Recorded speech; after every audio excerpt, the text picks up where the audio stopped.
80% dos pais se sentem inseguros na criação dos filhos. Você está no podcast Conversa de Pai. Eu sou o Rodrigo Serafim e aqui nós fortalecemos laços entre pais e filhos, uma conversa de cada vez.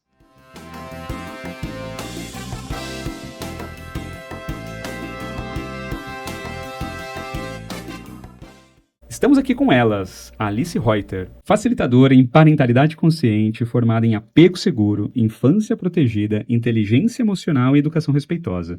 Daniele Diniz, formada em neurociência, desenvolvimento infantil, educação emocional, mindfulness. Ah, que legal, a gente vai fazer aqui encontrar o nosso ponto aqui, de ponto presente aqui. Adoro isso. Relações afetivas e parentalidade. E Fernanda Montano, que é formada em uso saudável de telas, disciplina positiva, cultura familiar, conexão. O que é conexão aqui? Por que será que trouxe conexão aqui no meio? Não sei, porque é a coisa que eu mais defendo na educação, talvez. Defensora da conexão entre pais e filhos e aprendizado respeitoso. Estamos aqui com a comunidade Instituto Vínculo. Obrigado, meninas. Estamos aqui, chegamos. As minhas amigas de São Paulo e Resende. Obrigado pela presença, pela viagem. Obrigada pelo convite. A gente agradece. Nós estamos aqui hoje reunidos para a gente falar de algo tão importante para nós, né? Que é uma educação mais respeitosa, não só para as nossas casas, mas também para todas as pessoas que a gente conseguir plantar uma sementinha no coração. Mas, gente, me fala uma coisa, como é que surgiu o Instituto Vínculo, a comunidade? Eu estou lá na comunidade, inclusive, adoro, participo, né, vejo o pessoal trazendo casos, eu adoro os quadros que vocês colocam. Hoje é o dia do desabafo, hoje é o dia de celebrar. E olha que importância, né, um grupo que tem esse olhar para a celebração. Eu vejo celebrações incríveis, inclusive, né? É lindo esses movimentos. Como é que surgiu tudo isso? Como é que foi esse movimento? Bom, bora lá. Quem vai falar? Na verdade, começou eu e a Alice, a gente fez uma formação junta em parentalidade consciente, a gente se conheceu e eu brinco que foi amor à primeira vista, deu match, e a gente se propôs a fazer algo juntos lá em 22. Depois em 23 a gente conheceu a Fê Montano e resolveu chamar a Fê para poder fazer esse trabalho com a gente. E a gente já tinha a intenção, a gente tinha uma escola de formação e a gente foi adaptando, organizando algumas coisas, e do ano passado para cá, de uma forma muito intuitiva e acho que por uma necessidade também de pertencimento de nós, educadores parentais, de um lugar que a gente pudesse se acolher, conversar, se abraçar, trazer as nossas dores, compartilhar soluções, estratégias e recursos para poder lidar com os desafios das famílias. A gente, quando viu, a gente já estava nesse lugar de comunidade de uma forma não estruturada, né? E aí o que a gente fez foi estruturar para que a gente se organizasse e pudesse ter esse espaço que você conhece e que vários educadores estão lá com a gente para a gente poder acolher, celebrar e trocar. Eu já cheguei e já estava super organizado, então. Já tinha forms, já tinha um monte de coisa. Já tinha bottom, né? Já tinha Já tinha. E é muito legal, né, gente? Porque, assim, a educação parental é algo que está crescendo, né, cada vez mais. Esse olhar, né, de uma educação diferente. Né, talvez diferente daquela que nós tivemos, que eu tive. Sim. E por isso que eu fui buscar, eu queria ser um pai, eu queria ser um ótimo pai. E aí eu fui estudar. E aí eu fui descobrindo esse universo que, para mim, era um universo que nem existia. E aí, a primeira vez que eu ouvi esse nome, educador parental, eu falei, poxa, será que é uma pessoa que vai vir aqui educar meu filho? Que é o que as pessoas pensam, né? E é muito legal vocês terem essa comunidade, esse ponto de encontro de vocês, né? Que vocês criaram para receber essa galera que tem as dores, né? As dificuldades, mas também tem a emoção, tem também a inspiração. Sim. Eu sou muito inspirado pelas pessoas que estão lá quando colocam as celebrações. Inspirado por vocês também, né? Sim. Por o movimento que vocês criaram. E acho que os pais estão muito cansados em suas casas, né? E nós percebemos isso, né? Passamos agora pelo Maio Futacor, né? Que é uma atenção à saúde mental materna, mas a gente tem também o pai também, aquele pai presente, aquela dificuldade dos desafios com os filhos. Eu tenho famílias que eu atendo e eu tenho percebido cada vez mais chegando crianças mais novas com os desafios e os pais, muitos deles vindo para esse lugar de meu filho, ele tá com birra, eu não aguento mais, eu não sei mais o que eu faço com essa criança. Eu falo, poxa, mas por que ele está sentindo isso? Por que será? Sabe que quando a gente tenta entrar ali de forma profunda no sentimento daquele pai, daquela mãe, a gente percebe que eles estão muito desconectados deles mesmos, inclusive. Exatamente. Como que vocês estão vendo, vocês como educadores parentais que são, esse momento agora dessa exaustão parental, exaustão do pai e da mãe, desse cansaço, desse desgaste? Como que você está vendo? Como que vocês três veem isso? Rodrigo, acho que é um dos motivos da comunidade, né? Uma das intenções que a gente tem lá é acolher o ser humano por trás do profissional também. Então, a gente tem educadores parentais e profissionais da saúde. Então, além disso, né, de entender a postura deles profissionalmente, está lá também trabalhando, reforçando essa, né, a autoconfiança, né, deles para se sentirem também pais melhores, né? Além de profissionais bons que eles são. E eu acho que as famílias têm hoje todos os desafios, talvez, que os nossos pais tiveram e não sei o quê, e muitos outros novos. É você que Eu fala falo de tela, né? dela, Nossa, que você eu acho então... que é o maior desafio atual das famílias e que traz muito estresse e dúvidas e não sei o quê. Por isso, porque a gente não tem essa referência, né? A gente não aprendeu com os nossos pais sobre isso, então a gente está descobrindo como faz, mas aí todo mundo deixa, eu não vou deixar, tô remando contra a maré, mas o que que eu faço e tal. E não só, né, sei lá, na alimentação, por a busca por uma alimentação mais saudável, os nossos pais não tinham tanto essa preocupação, né? O sono, a segurança, são muitas preocupações, assim. Então, eu acho que essa exaustão vem com tudo, né? Muita dúvida, muito medo. E aí eu acho que por isso que a educação parental é tão necessária. Legal. E por isso que a gente fez um instituto em que um dos braços é a comunidade, mas a gente tem também outras formas de atuação em escola, em empresas, porque a gente quer levar a educação parental para todos os ambientes, assim, porque todo ambiente tem relações humanas. E a educação parental é muito sobre isso. Às vezes, até mesmo para quem não é pai e mãe, mas ele é filho, ele convive com outras pessoas, ele se relaciona e a gente pode aprender muito com a educação parental. Mas ela ainda é muito nova, né? Da mesma forma que você falou, quando eu ouvi educação parental a primeira vez, eu fiquei... Isso ainda existe muito, então a nossa intenção é muito essa, assim, sabe? Fortalecer os profissionais que já estão nessa área, para que a gente possa levar para todos os ambientes, assim, porque o ser humano, enquanto ser humano, vai sair beneficiado. Nossa, você falou um negócio muito bom agora, porque eu lembro que uma das primeiras famílias que eu atendi, na conversa com essa família pediu para que o pai participasse, a mãe que me contratou, né, e aí a gente começou a conversar e falei, poxa, eu queria muito que o pai viesse para esse bate-papo. E o pai veio, ele veio de uma forma muito assim, tipo, não quero nem falar com esse cara. E aí no meio, pro final ali, acho que algo que eu falei ali sensibilizou ele. E ele falou, pô, Rodrigo, eu achei que você ia vir aqui falar sobre como eu tinha que educar meu filho. Eu sei educar meu filho. E aí eu falei, poxa, a gente não vem aqui nesse lugar de querer ensinar alguém a educar. Exato. Nós vemos, a gente vem com muito mais a gente vem com possibilidades, com caminhos que podem ser caminhos talvez facilitadores para uma educação muito mais respeitosa, porque a gente sabe que uma educação respeitosa vai ter um reflexo no futuro. Principalmente, né, Fê, quando a gente fala de tela, quando a gente fala do que está rolando nessas telas, né? E eu não sei, gente, se está rolando agora essa questão de peso e essa exaustão por uma questão de comparação. E aí eu pego lá uma rede social, eu abro lá, vejo lá um influenciador, recorte, que ali é uma foto bem pequenininha da vida da pessoa, ela falando sobre, minha vida é perfeita, meus filhos são... Tem que ser assim. Tem que ser, eu sou assim, eu sou... Como que vocês acham isso? Existe um modelo perfeito de parentalidade aí? Então, eu atendo famílias, né, e eu costumo dizer que eu acho que esse desgaste emocional que a gente tem vivido vem muito da performance. A gente o tempo inteiro precisa performar. Porque você precisa entregar resultado, você é cobrado socialmente que a sua família precisa estar dentro daquele padrão, né, social construído e colocando todo mundo dentro do mesmo contexto, como se os contextos individuais não existissem. E isso vai pesando, porque se eu vejo que a minha vizinha dá conta num recorte, por como que eu não vou dar?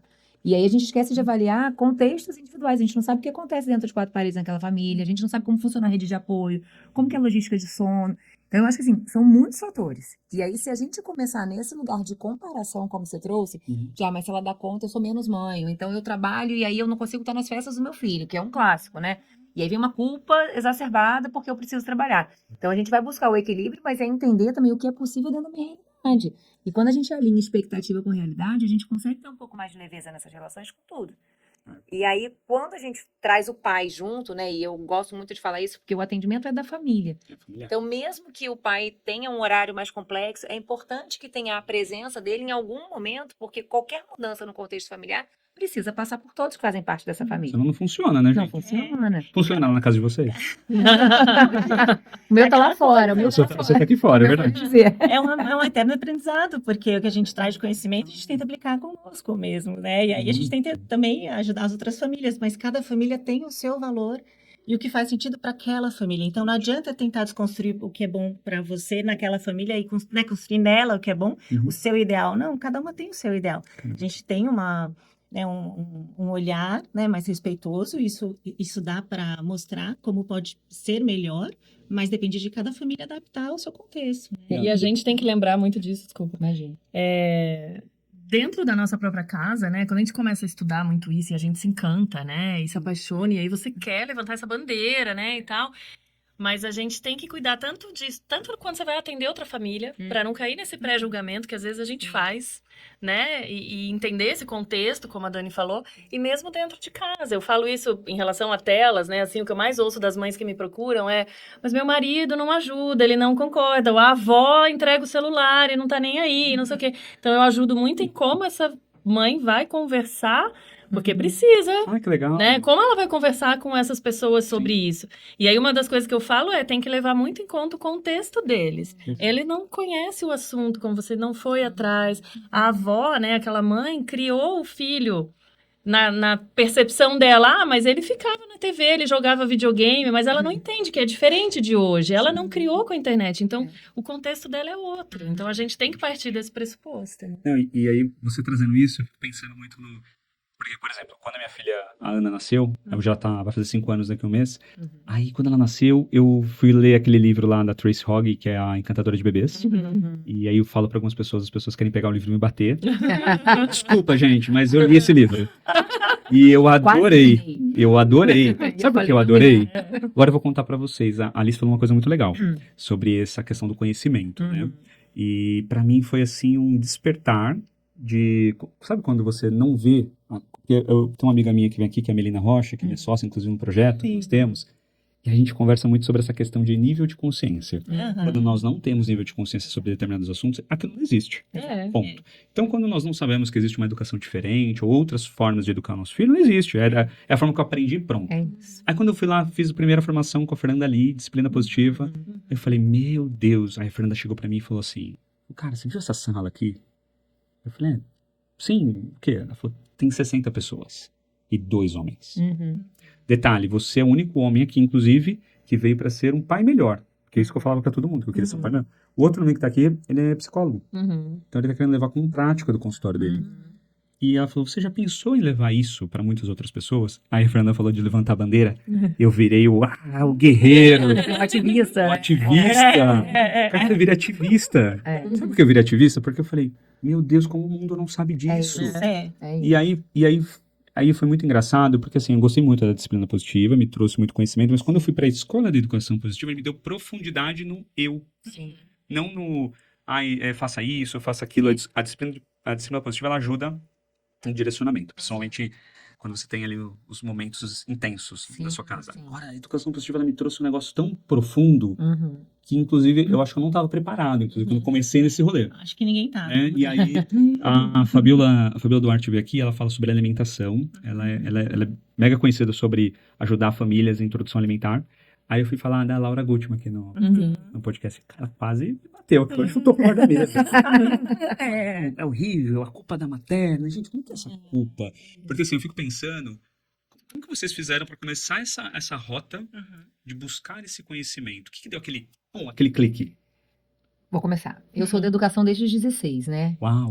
E aí, durante muito tempo, eu fui, na época, rotulada, e passei por escolas, assim, muito tradicionais, né? Ensino religioso, ensino militar, como professora, e aquilo me despertava muitos gatilhos no sentido de não acreditar que aquilo funcionasse como educação. E eu ouvia, você é muito nova, tá. E eu fiquei fora da educação há muitos anos, justamente por não acreditar nesse modelo tradicional de ensino.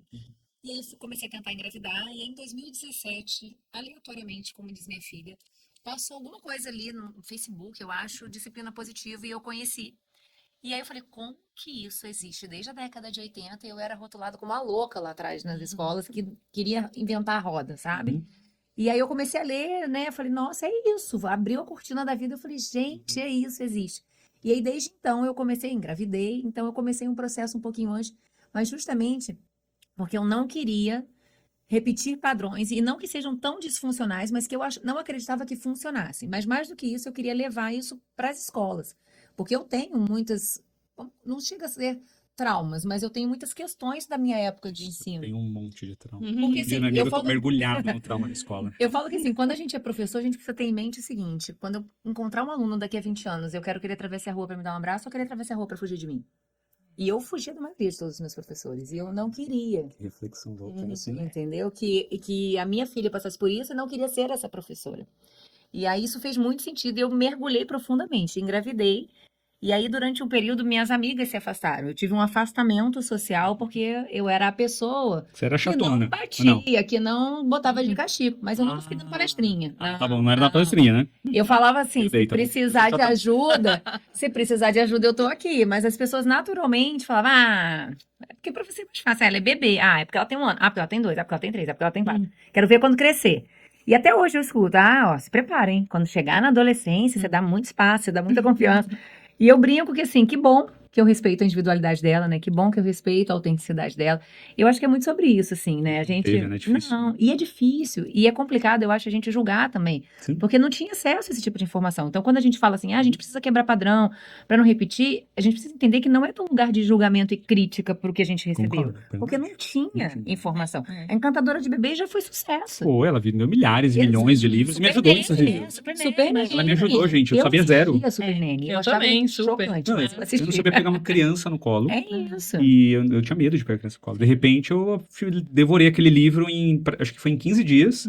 E ainda meu amigo me entregou como se fosse o manual do bebê. Ele me deu. Ele falou, cara, a criança não vem com manual, então eu tô te dando um. Pô, foi incrível, porque foi o primeiro contato que eu tive com conhecimento de parentalidade, vai. E até pra gente repelir, eu acho que a gente precisa ter conhecimento. Pra gente Concordo. olhar e falar assim, opa, não é aqui que eu quero estar. Nível de consciência. Nível de E consciência. questionamento, né? Que você Sim. começa a estudar uma coisa, depois você vai questionando aquilo que você já estudou e você fala, putz, Nossa. pode ser melhor. Não, eu não concordo com isso. Aí você vai ter essa Isso é incrível, né? habilidade, né? Profissional também, vai escolhendo o seu caminho. Né? E Não, ver isso- se faz sentido, porque assim, a gente tem uma gama de coisas no mercado sobre educação parental. Concordo. Nem tudo vai fazer sentido para todo mundo, né? É. Então é a gente compreender, respeitar os espaços, ver o que faz sentido pra gente e como eu posso ajudar dentro desse contexto que faz sentido pra mim. Que vai fazer sentido pra muitas famílias e pra outras também não vai fazer. Muito bom. É. Concordo plenamente. Acho que é mais pela empatia, né? Se Sim. combina com você ou não, o que você consegue estudar ou não, porque tem Sim. coisas, né, que você passou também estudando, ou que eu também passei, porque a gente, né, se formou na mesma escola, Sim. que me fez entrar num eu tão profundo, que depois eu tive que me resgatar, e tá tudo bem. Foi Sim. ótimo, é um conhecimento, assim, que eu acredito que todo mundo deveria ter, Sim. justamente para entender essas profundezas, né, da violência invisível e de como você, ou por onde você passou, e ainda meio que curando essas feridas, porque eu conheci a educação parental 10 anos atrás, quando a Miss Jane Nelson veio para o Brasil palestrar. A minha mãe sempre foi dona de escola infantil, né, a pedagoga. Uhum. E aí eu comecei a ver outros meios de educar, né? Eu já tinha meus filhos, tal, putz, podia ser diferente, e aí ia questionando. E de repente isso foi me brilhando o olho, mas eu sou arquiteta de formação, então eu falei, poxa, mas tem meus filhos. E isso foi, assim, um começo, né? Depois, na pandemia, eu me formei em disciplina positiva também, foi a primeira formação que eu fiz, Uhum. que foi muito maravilhoso, assim, porque eu considero, assim, os princípios adlerianos muito válidos. Eu adoro o Adler E, também. gente, que vem da Grécia Antiga, né? Uhum. Então, né, de Aristóteles, ele se baseia muito lá. E fui trilhando o meu caminho profissional, Rodrigo. E para mim, mais impressionante é que quanto mais eu estudava, mais eu ia entendendo o que fazia sentido para mim. E o ano passado eu tive a chance de estudar com o Daniel Siegel, no curso que é Neurobiologia Ela Interpessoal. só estuda com a galera que conhece esse negócio. Eles são E você não esteve com Jane Nelson também? essas que... Também. Mas... Tô tentando trazer o Gabo Matei aqui, então, inclusive, Gabo. Esse aqui. Bem, acabou. Vem, Gabo. Já mandei mensagens pra ele, inclusive. Se puder, gente, tô na fila. Tá na fila? Tô na fila. Porges tá mais fácil. Mas o que foi mais impressionante para mim é que esse conhecimento que ele trouxe com base científica, né, sempre teve, mas assim, que foi comprovando a educação parental através da neurociência e muitas pesquisas e tal, me levou no mesmo ponto que eu comecei, que é você conseguir conhecer você, né, profundamente, você consegue conhecer o outro e você colabora para uma sociedade, né, para a comunidade. E aí, o nosso prazer, e acho que o nosso propósito de vida, né, também, e nossa procura pela felicidade está nessa contribuição, né, para o outro. Mas, e tem muito a ver com os princípios adlerianos. Então. Eu adorei essa frase que você falou. Mas a gente se conhece, mas a gente consegue impactar positivamente o mundo, né? Porque a gente louco quer muito isso. mudar o outro, mas a gente não pensa que a gente precisa então. mudar aqui dentro muitas coisas, né? Nós teremos um episódio em breve aqui da Verdes Marias. Uhum. Elas falam sobre meio ambiente. E elas falam sobre micro-revoluções. O que são as micro-revoluções? São coisas pequenas. Por exemplo, eu tenho aqui meu copo, gente. Ó, até ficaram brincando comigo ali, ficam me zoando aqui. Porque eu ando com meu copinho pra lá e pra cá, eu vou em evento com meu copinho, né? A gente se encontrou, né? Em evento. Não pode encher o de café, senão leva bronca do mundo. Isso, é verdade. Né? É porque eu fico enchendo meu copo de café. Ele fala, pô, só você quer café? Cara? Eu tô com um copinho aqui pequenininho assim, falando, não, moço, enche aí. E ela fala sobre as revoluções que nós causamos, mesmo que sejam pequenas, muito pequenas, quando nós fazemos em uma multidão muito grande, a gente impacta muito. E eu penso sobre tudo, né? Quando ela falou, quando eu vi o primeiro treinamento que eu assisti delas lá, eu falei, cara, isso faz sentido para qualquer coisa. Se a gente consegue fazer pequenos movimentos seja de educação mais respeitosa, seja ser mais respeitoso com as pessoas na rua, ser mais empático. Eu comento muito que quando eu fui estudar educação positiva, não era que eu era agressivo, mas um carro eu me irritava muito. É trânsito, São Paulo, gente. Nossa, é muito desafiador. Nossa. Não tem como. Quando eu comecei a fazer educação positiva, eu comecei muito mais mergulhar no meu eu, entender muito mais ali o meu movimento. Aí eu lembro quando eu tomei uma fechada, eu fiquei muito bravo, eu olhei pro cara assim, eu olhei o cara, ele tava com uma cara, tipo, parecia um bicho, assim, olhando pra mim. Sim. E eu falei, aí eu pensei, por algum motivo, eu falei, cara, esse cara deve estar passando por algo muito difícil. Exato. É lindo isso, né? Aí eu olhei e falei, meu Deus, eu acabei de ter uma sacada aqui maluca na minha cabeça. Por que eu fico bravo com as pessoas quando no trânsito? Aí eu desencanei. E aí é muito engraçado que às vezes eu tô com a minha esposa, tô dirigindo, aí alguém me fecha minha esposa, buzina e tal. Eu falei, ele não me viu. Você queria bater em mim? Não queria bater em mim. Então, gente, eu destravei uma chavinha e eu comecei a perceber que várias, né, óbvio que isso eu não consigo, gente, não é fácil, tá, fazer isso, não é simples. Eu destravei essa chavinha pro trânsito, mas tem vários outros momentos ali que eu preciso, né, voltar, preciso olhar, preciso me organizar de novo, né, mas eu adorei essa frase que você falou. Nossa, quando a gente se conhece, gente, eu tô aprendendo muito com vocês. E você, Fê? E ela falou isso quando vocês conhecem, porque eu hoje olho pra trás e falo, minha jornada aí na educação parental não começou 5 anos atrás, quando foi na pandemia de fazer a minha primeira formação, também disciplina positiva e tal. Mas eu olho pra trás e eu vejo que foi de muito tempo. Eu sou jornalista e pouco tempo depois de formada, não porque eu busquei num primeiro momento, mas eu acabei entrando no jornalismo de educação. E aí eu fui, durante alguns anos, editora de um núcleo de revistas de educação, voltado para professores, para a escola, não sei o quê. Então, mesmo antes de ser mãe, esse universo assim, de literatura infantil e das crianças, a gente fazia ensaio de foto com as crianças, eu tinha pedagogas no meu time para ser consultoras ali daquele conteúdo, porque eram voltados para professores, né? Então, já me apaixonei por isso ali. E dali, eu fui para a revista Crescer e para o jornalismo de parentalidade em si, infância e parentalidade. E isso já faz, enfim, quase 20 anos. Então, até hoje, eu ainda escrevo. E aí eu olho e falo, nossa, eu sempre... Só que tinha um intermediário ali, né? Porque na educação parental eu estou diretamente com as famílias ou com os profissionais. Antes tinha um veículo de comunicação que era a minha ponte. Mas sempre nesse universo, né? Então, com as pesquisas científicas, os livros, entrevistando os maiores especialistas da área, entrevistando as famílias, que isso é a maior riqueza, né? E na Crescer a gente sempre teve esse cuidado muito grande de não ser só o que diz a teoria, o especialista, mas e na prática, e na vida real dessa mãe, como que é, né? Então a gente sempre traz a história das famílias. E aí eu vou olhar para trás, assim, hoje eu até vejo, às vezes acho em casa uns diplomas de cursos que eu fiz, tudo nessa área já, assim, de educação. Às vezes eu ia cobrir uma matéria de alguma coisa aí eu me encantava com aquilo, resolvia fazer o curso daquela pessoa. Ia lá, às vezes só tinha professor e eu fazendo o curso. Meu rolê também. Então, eu acho que a gente se identificou por isso, que a gente é a louca do curso. Então, assim, abriu uma inscrição, opa, estamos Tamo fazendo. junto, então. É isso. Também tô nessa. Eu e a Marina, minha sócia lá na Escola Colegari, a gente fica brincando e a gente não pode ver um cursinho ali, cursinho isso. pingando na nossa frente. Opa, eu quero esse. Esses dias Livro novo. eu entrei em curso agora, eu tô só vendo, gente. Eu vou chegar nesse curso, eu acho que eu vou ser o único cara que tem uma escola que fala de educação parental. Tenho certeza. Certeza. É um curso totalmente diferente. Em breve eu conto pra vocês, porque vai ver um pouco de conteúdo que eu vou trazer aqui no futuro.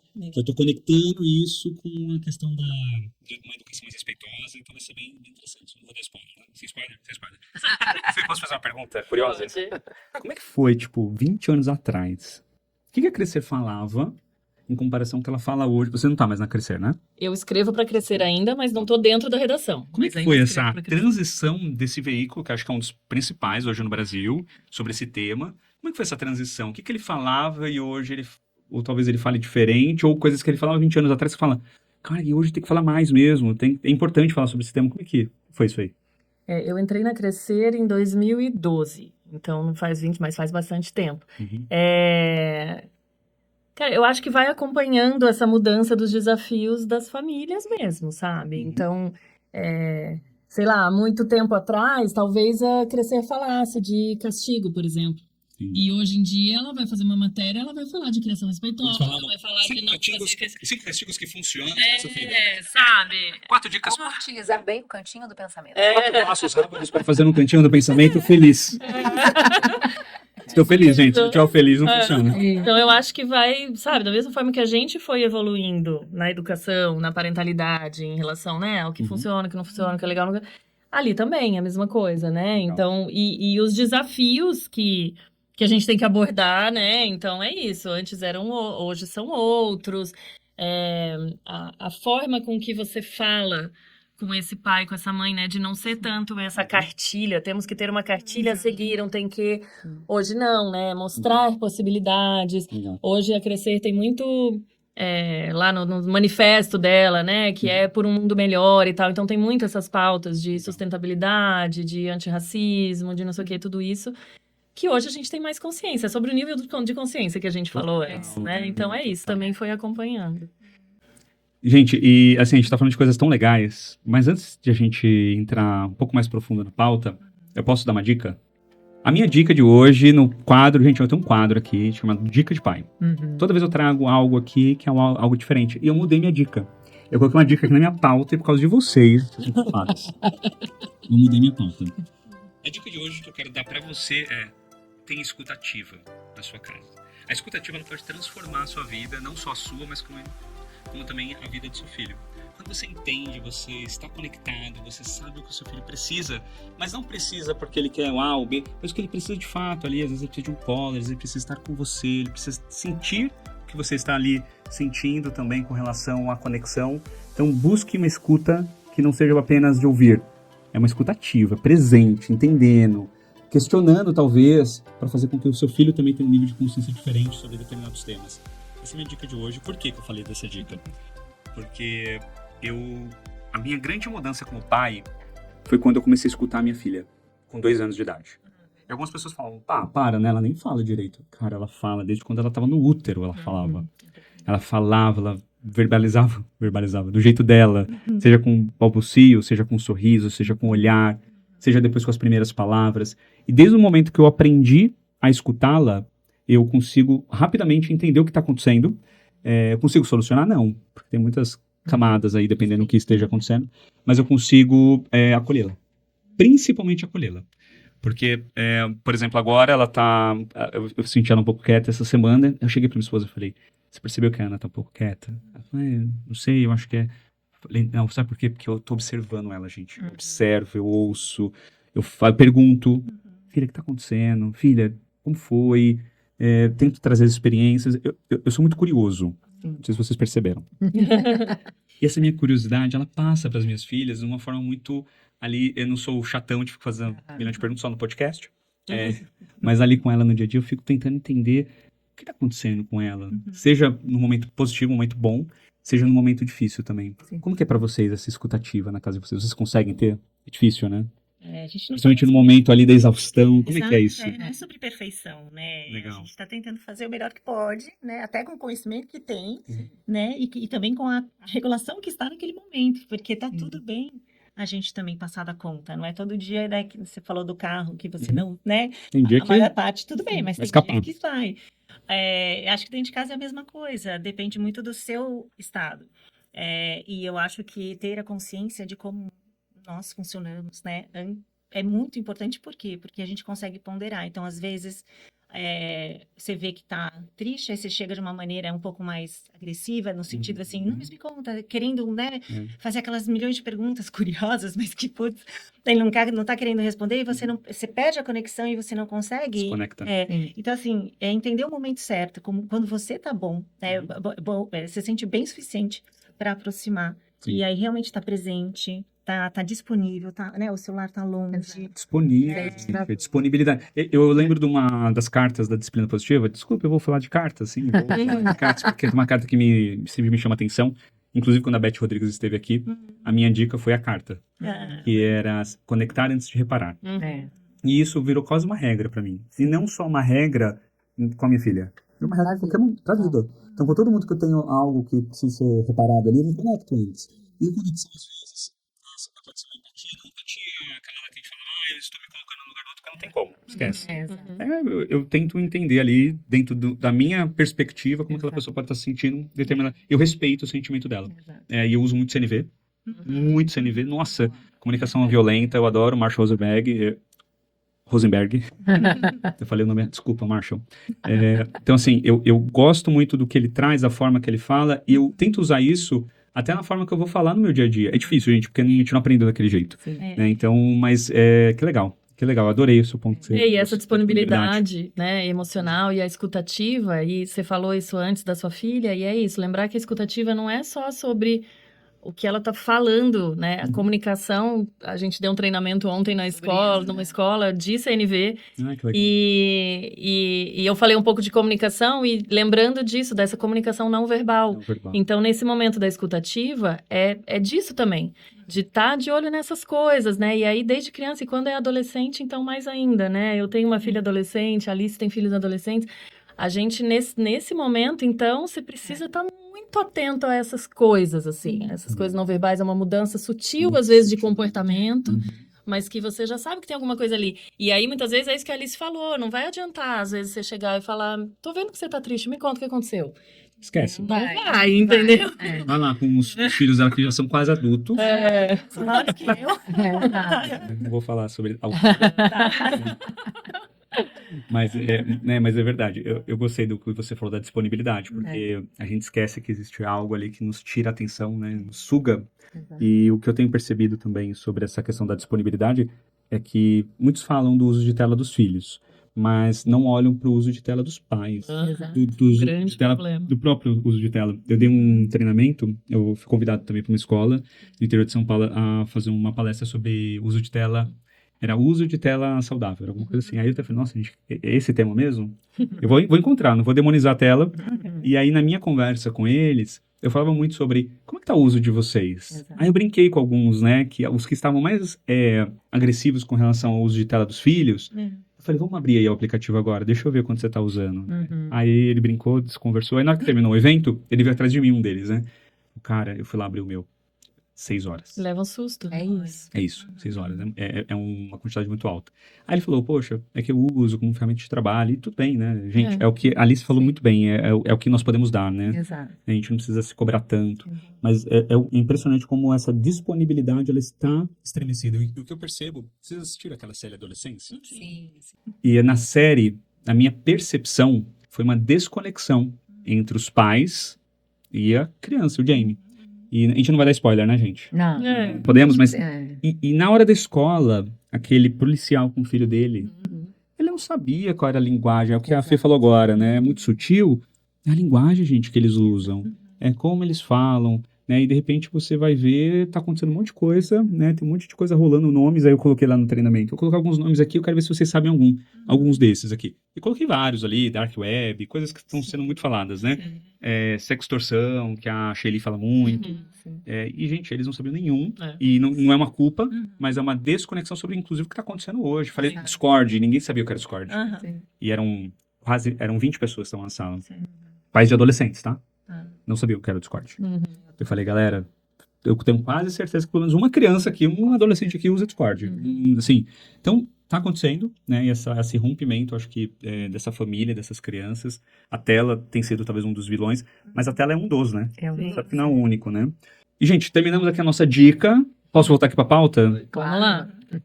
Eu tenho aqui uma pergunta para fazer para vocês, porque eu tenho um tema que eu adoro, mas é um tema que eu percebo que ele tem uma carga técnica muito grande. Eu queria que vocês trouxessem aqui ele de forma um pouco mais leve, Tá. para ajudar esses pais. Apego seguro. Sim. Ele, para mim, ele é vital, principalmente na primeira infância, mas a gente sabe que a gente precisa do apego seguro pro resto da vida. Ele nos acompanha.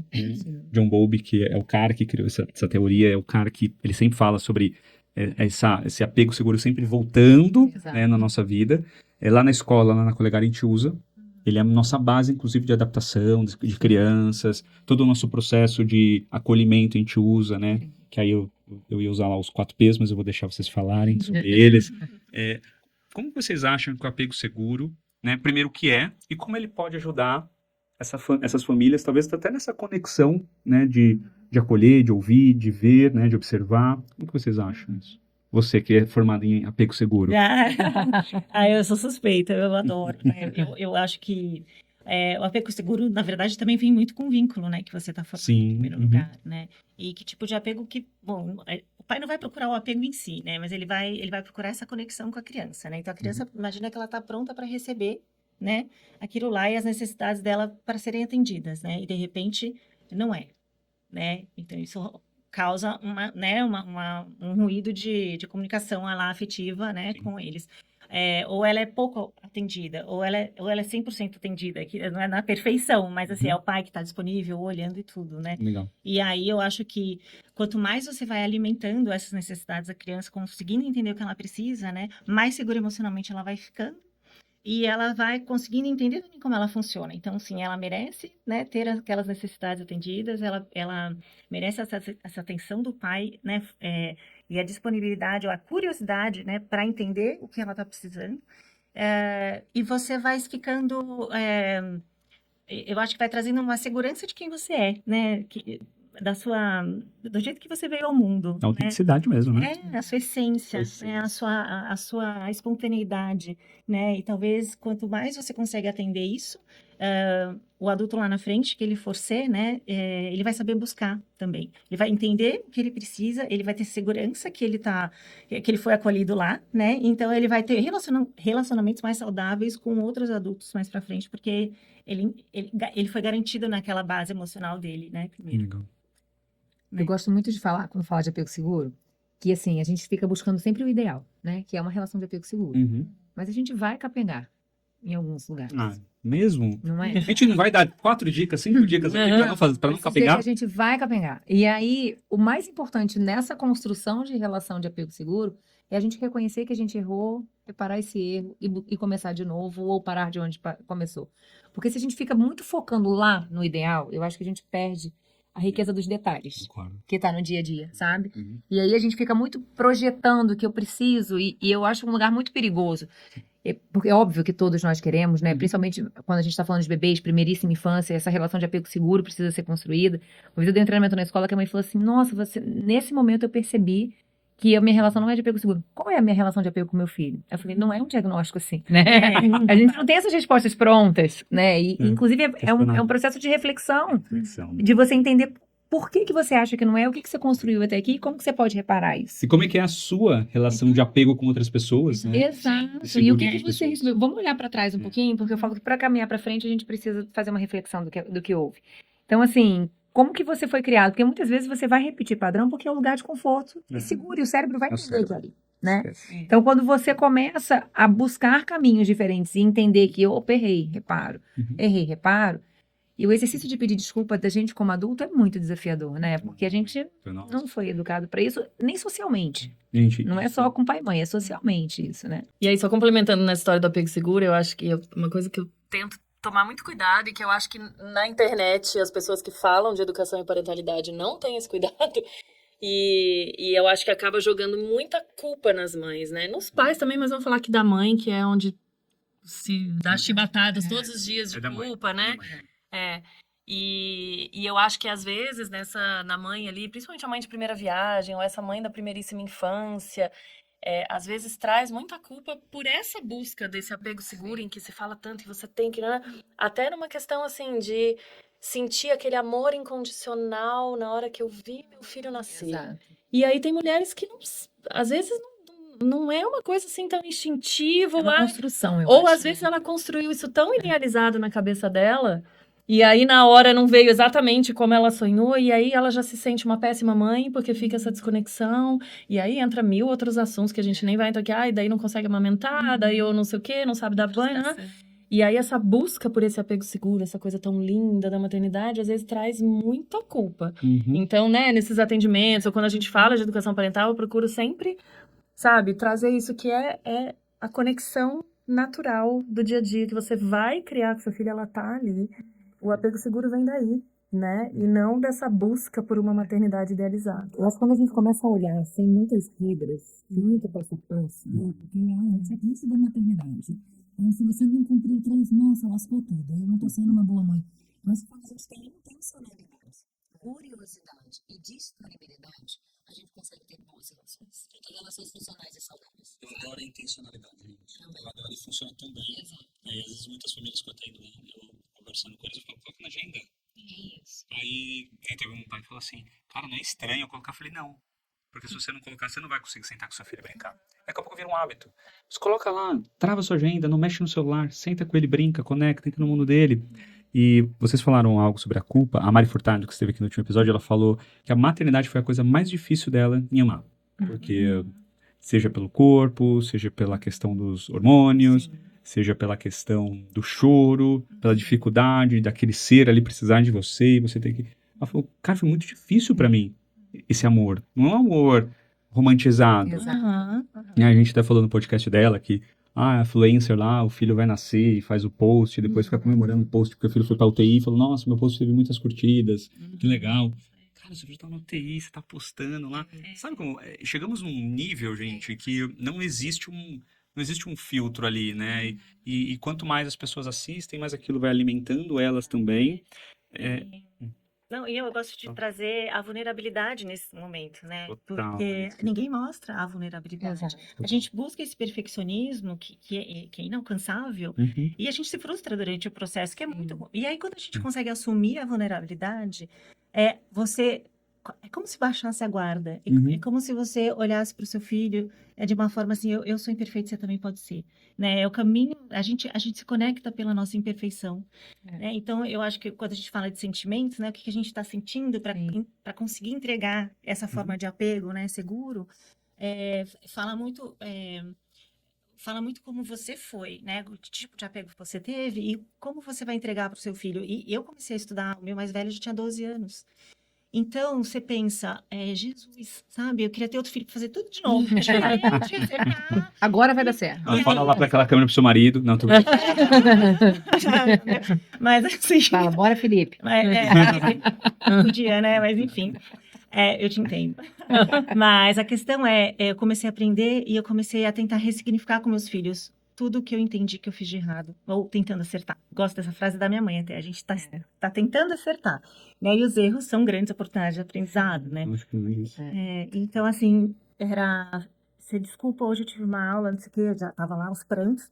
Mãe, a gente tem que lembrar. Eu falei, não, mas quando vocês forem pais, meninos, vocês vão lembrar, e eu tô fazendo tudo por vocês e pelos netos. Então, é uma tentativa de ressignificar aquele momento que pode ter sido traumático, pode ter sido, né, um apego inseguro, que naquele momento foi construído, sabe?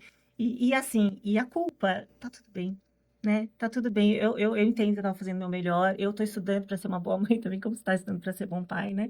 Então, assim, é sobre isso, é sobre a gente estar se construindo. E se a gente for falar de dica, é possível reparar. É possível? Qualquer Mas idade. segura sua reparação por quê, gente? Olha que coisa. Deixa eu trazer um caso de casa. E pensando aqui agora com o que vocês falaram, né? Esses dias a Clara tava assim, Clara é minha mais nova, tem 2 anos e 2 meses. E ela tava assim, uma crise assim, realmente um comportamento muito desafiador pra mim. E pra ela também, porque algo ativou ela ali, né? E aí gritava, ela não chora, ela grita quando chega esses momentos. E eu ali segurei ela pra colocar fralda, fui muito violento. Não respeitei, mas pra mim foi difícil ali. Passou, sei lá, 1 minuto ali, eu percebi o que estava acontecendo, eu parei, respirei, aí ela foi diminuindo, porque ela viu que eu tava me regulando, Sim.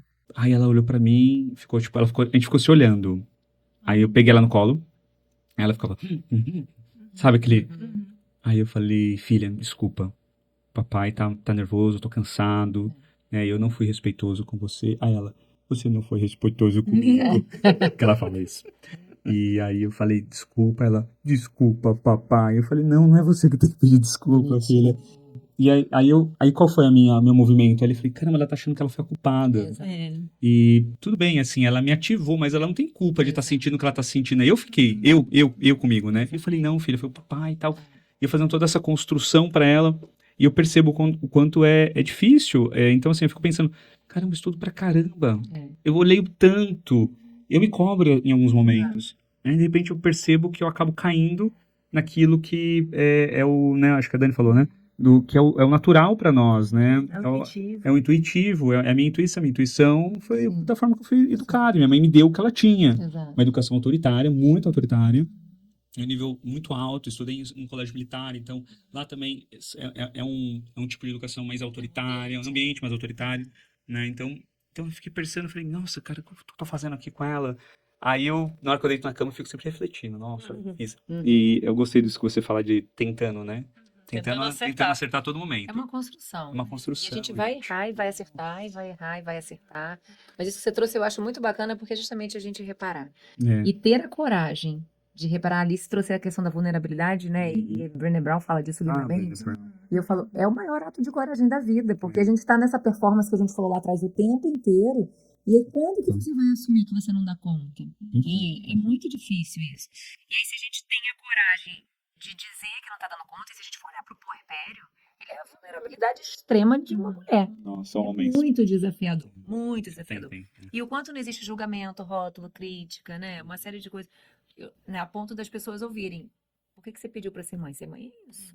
Por que você tá chorando? Seu filho tá aí Ué, perfeito. mas você não queria ter Por que filho, você tá tá reclamando chorando? de quê? Você queria ter filho. E aí você começa a sentir que você é uma pessoa ingrata, inclusive, né? E o quanto a gente não vai retroalimentando a dor de uma mulher que está extremamente vulnerável, precisando de acolhimento, e o quanto a gente espera que ela supra as necessidades de um bebê que tem todas, sendo que ela está com todas as necessidades dela desatendidas. Ó, você que chegou até aqui nesse episódio e está ouvindo isso que a Dani está falando agora, vai lá no nosso episódio anterior com a Mari Furtado e a Carol Bignami, que nós falamos sobre Maia Futacor Sim. e falamos exatamente sobre esse tema. Muito bom você ter trazido isso, inclusive falamos sobre puerpério, sobre acolhimento, sobre a importância do acolhimento. Muito de bom. apoio. Rede de apoio. Falamos muito sobre rede de E apoio. é tão importante a gente mostrar essas vulnerabilidades e mostrar que não dou conta e falar disso com os nossos filhos, para que a gente tente que eles não sejam adultos, igual a Dani falou aqui antes, que estão sempre querendo performar. Nossa, tô adorando E essa que conversa tem com sido vocês, feito gente. e tal. Que aula. Porque é isso, né? Perfeito, Se a gente não dá esse exemplo e não mostra isso para eles vão viver no país mais ansioso do Exato. mundo, que é o Brasil. Por isso, porque é essa busca pela E performance. dizer que não dá conta mesmo. Quantas vezes eu falo pra minha filha, ela fala, quero brincar, né? E a gente vai falar de apego, vai falar de disponibilidade, vai falar de brincar, né? Não tem como desconectar uma coisa da outra. E eu falo, filha, eu não tô rendendo nada hoje, nada. O que eu dou conta é sentada aqui no chão com alguma coisa. É o meu máximo hoje. E aí ela fala, tudo bem, é o que tem pra hoje, né? Eu falo, é o que tem pra hoje. Mas isso me dói às vezes, porque eu queria muito jogar uma bolinha, brincar, mas eu não tô dando conta mais. E verbalizar que a gente não dá conta é também a gente colocar os nossos limites de uma forma saudável, dizendo até onde a gente consegue, né? O quanto a gente está se esforçando, se dedicando para aquilo, mas vai ter muitas vezes que não vai ser nem o mínimo. Nossa, né? gente, que incrível isso que você... Nossa, adorei. Isso acho que vai conectar muito bem com a minha próxima pergunta. Eu acho que tem muitos pais que estão nos ouvindo que eles estão extremamente perdidos. Sim. Seja pela culpa, seja pela exaustão, seja pelo desconhecimento. Se vocês tivessem que falar quais são os primeiros passos para ele pelo menos se guiar, sabendo que não existem soluções mágicas. Sim. Que pena. A 5 gente também dicas. gostaria. Adoro essas coisas. 5 dicas para ser um pai melhor. 4 dicas para... Pode pirim-pim-pim para todos. Pode funciona que é uma beleza. Mas o que vocês sugeririam como primeiros passos? Um caminho aí para esses pais, um caminho que seja um caminho fácil. Pensando aqui que a gente vai falar de todo mundo que está assistindo a gente ali agora, né? Seja pai, mãe, seja qual for a configuração familiar dessa criança. O que vocês sugerem? Eu acho que primeiro reconhecer aquilo que dói, que é a maior causa. Porque se a gente for olhar, vai ter uma lista de 20, 15, 30, quantas coisas ali. Então, acho que reconhecer o que dói mais. Então, no momento que você reconhece o que dói mais naquele momento, você vai conseguir observar como que você pode pensar em estratégias, soluções, recursos diferentes para aquilo. Legal. Eu falo muito que a gente precisa pedir ajuda, né? Que seja de parentes e amigos, construção de rede de apoio. E a gente pode construir rede de apoio com amigos, porque se a gente não tem, que seja uma rede de apoio que você possa desabafar, para trocar uma ideia ou que seja só assim. Quem nunca, né, de madrugada, amamentando, não trocou mensagem com uma amiga, porque não estava dando conta daquele momento. E que bom que a gente tem com quem desabafar. E aí eu acho que, assim, independente da idade da criança, quando a gente reconhece qual é a maior dor e começa a pensar como eu posso, dentro do meu contexto, esquecendo as redes sociais e os vizinhos, entender que eu posso mudar as minhas estratégias e as minhas ações dentro de casa. Então, ó, me dói não ter tempo de brincar com meu filho, porque eu trabalho o dia inteiro, eu chego muito cansada. Então, na hora de botar para dormir, quando eu chego ele já tá dormindo. Então, deita do lado, dá um beijinho, faz um registro para mostrar para ele depois que você esteve ali, naquele momento, pelo menos. Gostei. Legal. Porque às vezes, para a criança, existe uma ausência latente. Uhum. E aí, se você pelo menos registra que cheguei muito tarde, estava exausta, mas eu jamais vou deixar de estar aqui com você quando eu chegar. A criança, de alguma forma, se sente acolhida, pertencente, aceita, vista, né? Legal. E aí, construir isso passo a passo, literalmente. Então, se eu hoje tenho 40 minutos, é o meu máximo. Então, que sejam 40 minutos de dedicação, de disponibilidade, com a intenção de estar presente realmente. E aí, assim, da forma que funciona. Tem crianças que são mais ativas, tem crianças que são de um movimento menor, mais de leitura. Então, eu acho que buscar o que funciona dentro daquele contexto e parar de se comparar, eu acho que é um start. Porque senão a gente vai ficar o tempo inteiro retroalimentando a dor. Né? Muito bom. Uma coisa que eu falaria é que você no começo você perguntou por que tem conexão aqui? Eu falei, porque é a coisa que eu mais acredito é disso que eu falaria. E tem a ver com o que a Dani falou agora, né? Isso tudo que ela estava falando é sobre criar essa conexão. E eu acho que esse é um ponto que facilita em muito a vida dos pais, e de qualquer idade, na adolescência também. Porque quando tem essa conexão, qualquer outra coisa ali da educação que você precise, colocar uma regra, fazer um combinado, pedir uma colaboração para alguma coisa, se não existe uma conexão forte naquele momento, vai ser muito mais difícil. Então, para você e para a criança ou para o adolescente. Nossa, então, eu acho que focar nessa conexão faz todo sentido. E quando a gente é mãe de criança pequena, pai de criança pequena, essa conexão ela vem naturalmente dos momentos de cuidado, normalmente, né? Então, é a hora do banho, é a hora de dar a comida ou de amamentar, o cuidado, colocar para dormir. Então, essa conexão é mais natural. Quando a criança vai crescendo, começando a ficar mais independente, naturalmente, essa conexão a gente vai um pouco esquecendo dela, né? E fica lá, a nossa vida é tão louca, fica lá no último da lista de prioridades. Então, isso tem que estar na nossa linha, sabe? No radar, para de vez em quando a gente ir lá e resgatar. E são nas pequenas coisas. Não preciso mais pôr para dormir. Mas hoje eu cheguei cedo em casa, então eu vou lá, vou deitar junto, vou ler. Ele já sabe ler sozinho, mas ele vai adorar que você leia junto com ele, sabe? Meu filme e família, é o que a Fê fala muito do uso saudável de telas. Então, junta a família inteira. Todo domingo é uma regra nossa. Exato. Eu lembro quando eu fui no evento, inclusive da Crescer, o Alexandre Coimbra de Amaral era um dos palestrantes. Adoro. Ele eu fiz formação, eu segura a primeira com ele. Cara, ele é incrível. Ele tava falando... Eu já chamei ele aqui, tá na... Tá no radar? Tô na lista. Na verdade, eu tô na fila dele. A fila dele é grande. Mas ele falou uma coisa nesse evento, ele falou do filho dele, acho que tem 15, 16 anos, adolescente, né? E ele falou, poxa, ele gosta que eu deite com ele na cama e eu leio um livro, que é um livro que eu li quando ele tinha 10 anos de idade. Ele pede pra fazer isso. E quando ele pede, eu sei que ele tá precisando de mim. É um momento de conexão que ele precisa. E é o que a gente fala do detalhe, né? Cara, Se você não estiver atento ao detalhe, isso passa. E a forma que ele sabe E aí- pedir. E aí você Ele vai falar, sabe mas você pedir. já tem 10 anos, você já tem 15 anos, você quer que eu leia um livro de 10? Isso! Aí a gente desqualifica É sobre isso. a necessidade. Eu ia comentar lá atrás, eu tava dando uma aula hoje lá na Colegari, e aí tinha uma criança, a todo momento, tudo que ela ia fazendo, ela pedia desculpa. A todo momento ele falava, desculpa, é que caiu um pouquinho aqui de terra. Nossa, desculpa, pode? Aí depois, porque na segunda vez eu falei, não tem problema cair, tá tudo bem, a gente tá brincando, a gente tá criando algo, não tem problema cair. E eu percebi que pra ela era uma coisa muito difícil, era uma coisa assim que, aí né, eu lembro que, sei lá, na quinta ou sexta vez, ela tem 3 anos de idade, então ali coordenação motora e tudo mais, ainda tá sendo criada, tá sendo desenvolvida. eu percebi que ela falava, pode, né? Pode. Mas assim, o medo de ser repreendida, Ah, aí eu fico pensando, poxa, como que será que é na casa dela? Você precisa de permissão. É a Pra se permissão, desenvolver. isso. Aí eu fico pensando, falei, nossa, gente, são coisas muito pequenininhas, né? É. E você, Alice, quer dar uma dica pra gente também? eu gostei dessa ideia, né, dessas pequenas coisas, porque às vezes você não tem nem tempo de pôr para dormir. É verdade. Às vezes você chega em casa e a sua criança já tá dormindo. Então, Uhum. assim, é um nozinho no travesseiro, é um beijinho de batom na boca, né, na mão. Na mão. Né? Assim, é um brinquedinho que você coloca embaixo dele, Uma do cartinha. travesseiro. Pequenas coisinhas que ele se sente visto, importante, pertencente. Então, porque eu acho que, assim, eu gosto muito de falar sobre necessidades, né?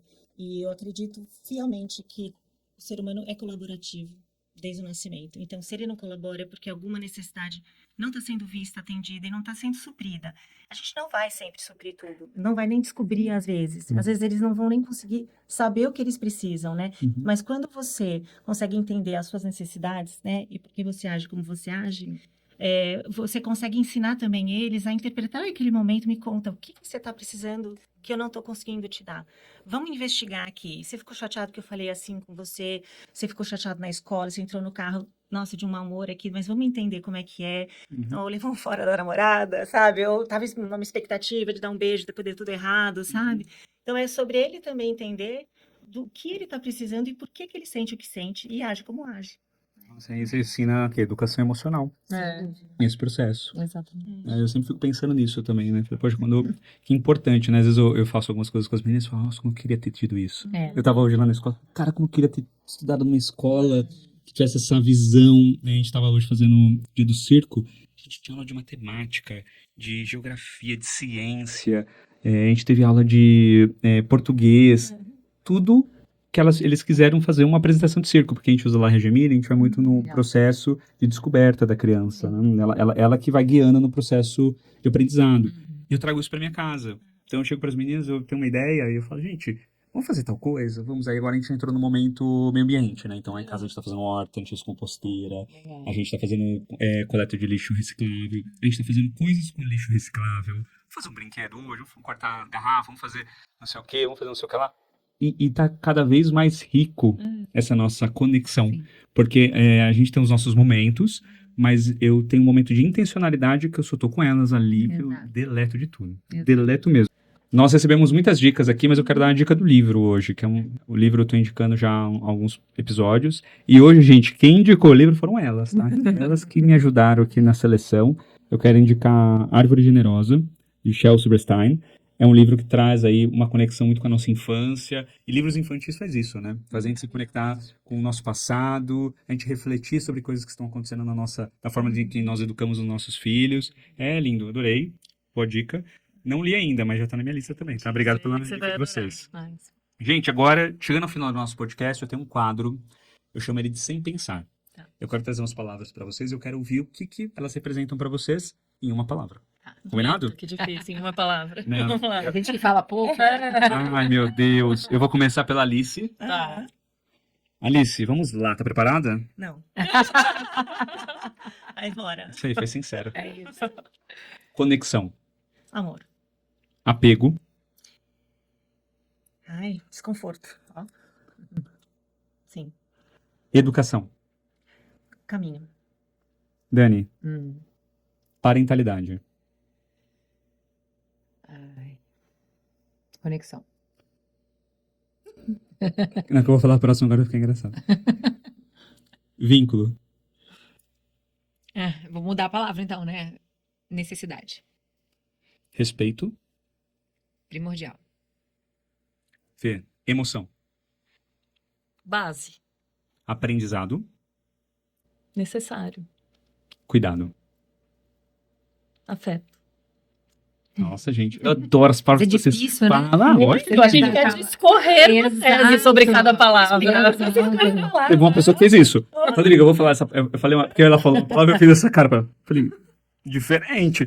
Aí ela, posso explicar minha palavra? Pode. Ser mal compreendida.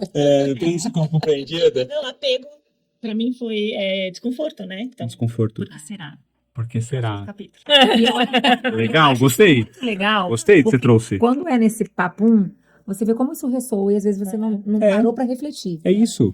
Foi isso que eu falei com a Mari, inclusive, no episódio com a Mari, a gente falou sobre isso, sobre essa sutileza das palavras. Você tem que ficar procurando uma palavra que significa, cara, o que significa isso pra mim? E às vezes você não acha o significado, ou um significado muito fora daquilo que é o habitual. Exato. E foi muito engraçado nesse episódio. Eu não lembro quem foi a pessoa que falou.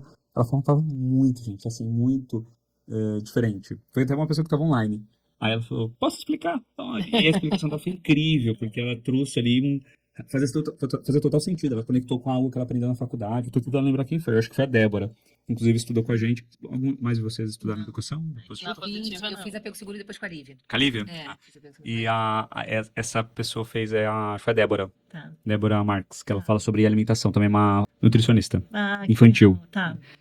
Gente, vamos chegando aqui ao final do podcast. Foi muito bom. Foi uma Cara, delícia. eu adorei. Foi uma delícia. Eu A vou gente falar pra também. vocês que eu aprendi assim, vocês não têm ideia do que eu aprendi, tá? Por isso que eu gosto, tá, de fazer podcast, porque eu aprendo muito. A gente também aprende com você. Nossa, não. É uma troca Duvido, muito boa. duvido. É uma E troca. me contem como as pessoas acham vocês e a Vínculo nas redes sociais. Uhum.